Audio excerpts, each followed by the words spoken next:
Yes, baada ya kuwepo kwa taharuki miongoni mwa wafuatiliaji wa tamthilia ya Dunia kutokana na kuwepo kwa mabadiliko ya muigizaji Matilda kutoka Matilda yule ambaye alikuwepo kuanzia episode ya kwanza mpaka episode ya 83. Kuanzia episode ya 84 mpaka hii ya 85 tunaye Matilda mwingine ambaye ni tofauti na yule ambaye ana mashabiki wengi. Sasa kutokana na mabadiliko hayo, leo hii producer na director wa movie hiyo ambaye anafahamika kwa jina la Baba Asma, leo hii amefunguka kupitia mitandao yake ya kijamii.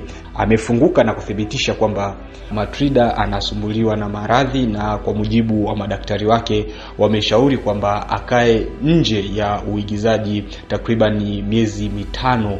Kwa hiyo ndani ya miezi 5 Matilda hataweza kuonekana katika tamthilia pendwa ya Dunia. Kwa hiyo mashabiki waendelee kumsapoti huyo ambaye ameonekana kwamba anaweza akaonyesha kile ambacho alikuwa anakionyesha Matilda ambaye watu wamemzoea. Kwa hiyo Baba Asma kupitia mitandao yake hiyo ya kijamii ameendelea kuwaomba mashabiki wasiache kuitazama tamthilia hiyo ya Dunia kutokana na kubadilika kwa muigizaji huyo. Kwa upande mwingine, Baba Asma ameeleza kwamba hilo jambo lilikuwa liko nje ya uwezo wao.